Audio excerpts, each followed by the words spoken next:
there's so many benefits, I think, coming out of this for families and for family relationships.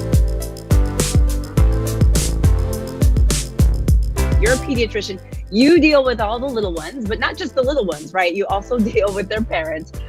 Just set the stage for us. I mean, what's going on in your world? How are parents reacting to all this? How are kids feeling? What are you experiencing? Well, I think this is a new way of living for all of us. I mean, parents aren't used to being home 24/7 with their kids. Kids are out of school. Many parents are working from home. Everybody's adjusting to living in one small living space without a break from each other. Right. So, Right. As a pediatrician, I deal with both the physical health and also the mental health of my families. And it seems that these days I'm working more on the mental health and helping families all get on the same schedule, sit down and communicate with each other, and trying to focus on the positive with my families every day in the office. And I have loved seeing the pictures of you and your family with your boys. Can you talk to us about what you guys have done? Not to put your family on blast. Definitely. No, that's perfectly fine. So my boys are actually, I have 2 teenagers and a 5-year-old. So that's been really interesting. And although my teenagers might roll their eyes when I say, hey, we're playing Silly Street or Candyland tonight, it's actually so much fun to get down to that level and get back to your kindergarten self and play some of those games for the younger kids. We've also done a lot of backyard outdoor time. Luckily, we're in Los Angeles where the weather has been great lately. We also have been having these family meetings where we can really, talk about what's going on. And I let my kids voice their opinion. So my 12-year-old made his argument on why he should be able to play video games now on school days, which has never been allowed before in our house. And you know what? I think that's okay, as long as they're also, doing their chores and helping out and getting along with each other and getting their schoolwork done. I'm laxing up on things that I used to be really strict on, right? We're all making compromises these days. But you know what? I think that people need to actually hear that it's okay to do that. Even my sister-in-law, right? So my sister-in-law sent me a picture of her living room with my brother and my 2 nieces. And, there are toys everywhere. The baby's got half her clothes on, the older one, it's like mayhem.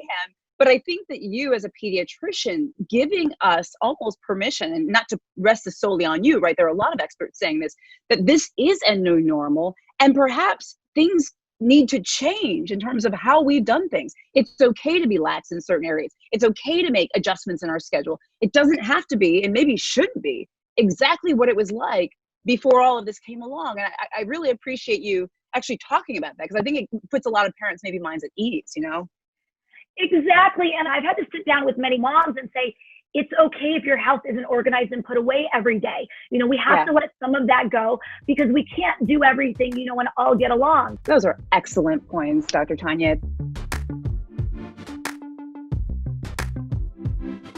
You have 3 kids, you're doing homeschooling, you're like at your last resort, you're pulling out your hair, and really, your significant other wants to have sex.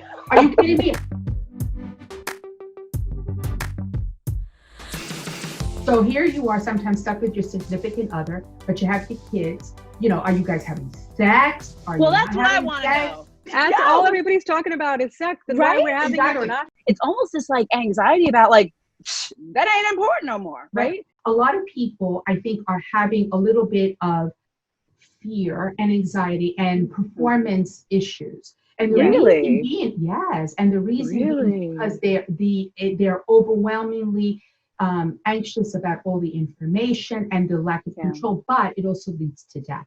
You know what I mean? So that, and there's a lot of unknowns, especially when it comes to pregnancy, also in gynecology. Like, can it live in the sperm?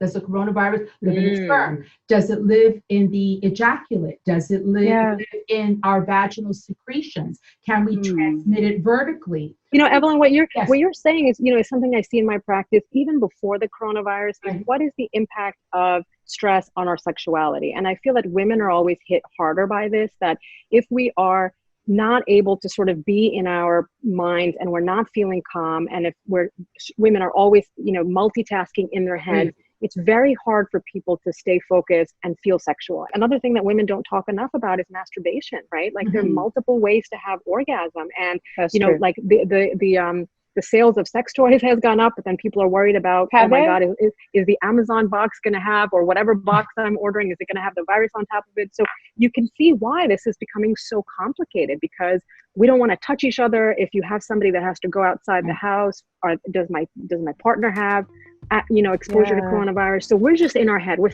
thinking too much. There's too much noise.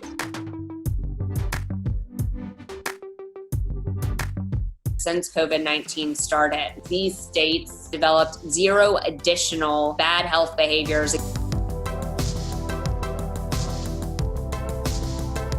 We looked actually by state at the percentage of respondents who have developed 0 additional bad behaviors. The top 5 states are where we see some of the lowest levels of physical well-being overall. Number 1 was Mississippi, Alabama, South Dakota, Iowa, and Nebraska. Across these states, 48% or more have developed 0 additional bad health behaviors since COVID-19 started. What we know about these states is that 2 of these states fall in the bottom quintile of physical well-being. Because we were asking about health behavior change, could be that where we see those states typically fall in the bottom quintile of physical well-being, that these are just individuals continuing to maintain bad behaviors. So it may not be, in fact, an indication of things getting better, and maybe an indication of things staying the same, at least in certain cases.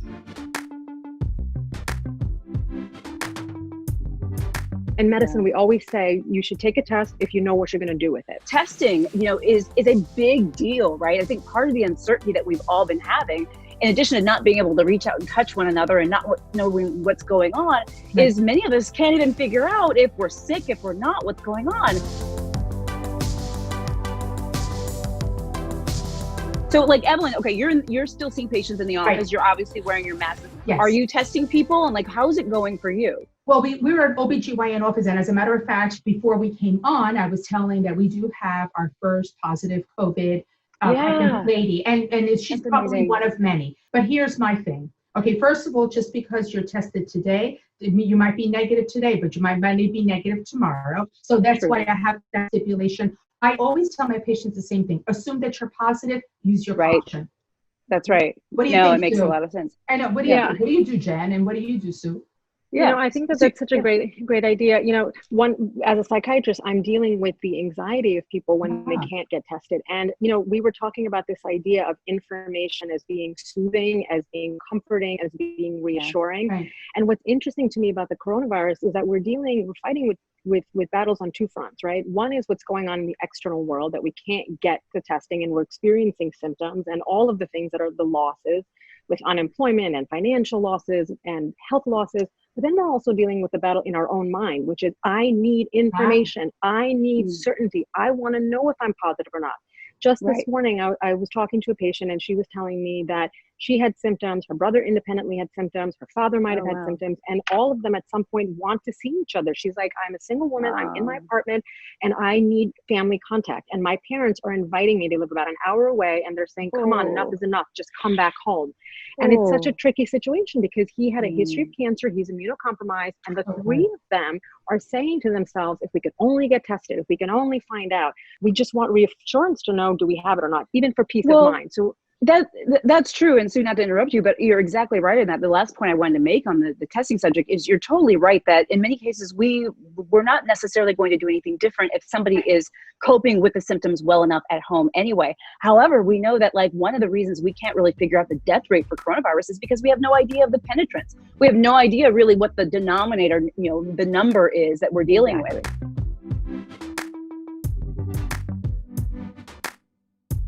What does this mean for voting, and where do we go from here? What do we do? There's so many issues coming up about, the pandemic and really how this is going to change our country's future. And, one of the things that's come up a lot has been about, politics. I mean, politics for so many reasons. Okay, let's just be clear. But things like even voting by mail. What do you think about that? Well, probably we're going to be donning masks for a long, long time, and I think that it's going to be very logical. If you don a mask to go to your supermarket, then you don a mask to go and vote. I think that it's very important that everybody who has the privilege of voting to vote. If you can do it by mail, do it by mail. If you're one of those vulnerable populations, right, that you have pre-existing conditions like my parents do, I would want them to, cast their vote by mail. It's not like it's never existed before. That's true. That's true. You're right about that. I think that we're just really complicating something that is really uncomplicated. I think what this will do is what it's done in so many other sectors of our lives. It will force the progression of technology. For instance, yes, we onboarded 25 surgeons to a HIPAA compliant platform. It would have taken us months before. Right. That is the kind of rapid increase in technology that this COVID business is going to force in all sectors. We haven't gotten voting right for a long time. True. Not the political system, but the actual physical logistics. Right. Has not Counting been right the for a long votes. time.